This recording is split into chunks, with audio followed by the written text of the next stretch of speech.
daftar 5 hal unik yang hanya kalian temui di Thailand. Tapi sebelum masuk ke daftar, di bawah video ini ada tombol subscribe atau tombol berlangganan.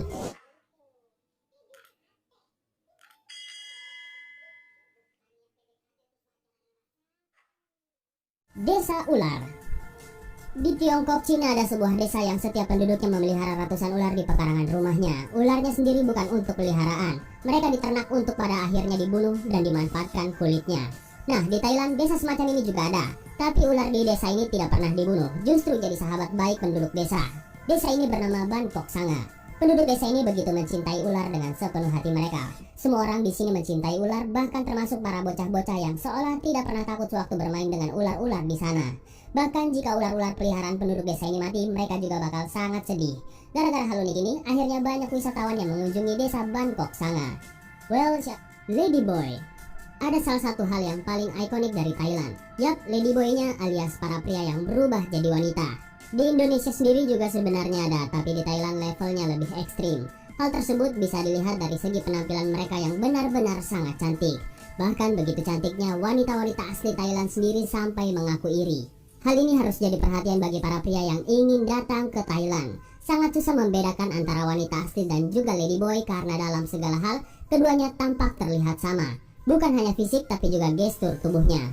Tapi tenang saja, tetap ada cara untuk membedakan mereka. Salah satunya dari cara mereka memilih toilet. Para ladyboy meskipun tampilannya seperti wanita, mereka masih menggunakan toilet pria. Topi anti nyontek.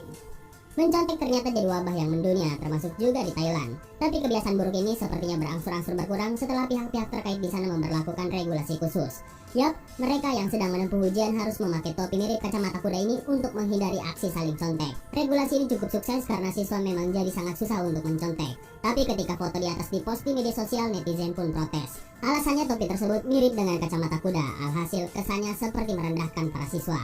Regulasi ini sendiri katanya sudah dihilangkan karena banyaknya protes yang datang. Keluarga raja yang sensitif.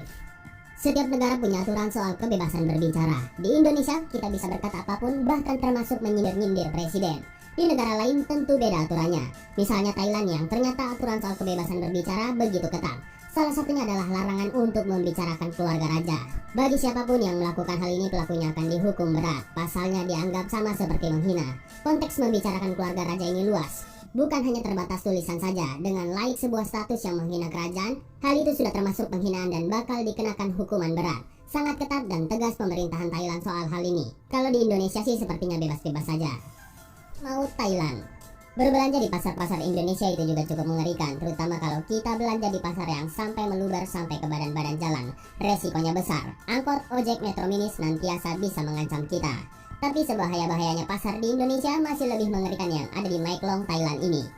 Bagaimana tidak bahaya pasar ini sendiri berdiri di atas rel-rel kereta api yang masih dipakai. Jadi ya ancamannya bukan lagi angkot tapi kereta api. Para pedagang di sini sebenarnya tahu kalau berdagang di daerah itu sangat berbahaya. Namun mereka punya cara unik untuk bisa menghindari kereta api. Yap, mereka membangun toko yang bisa dilipat-lipat. Jadi sewaktu kereta api datang dagangannya aman. Bagaimana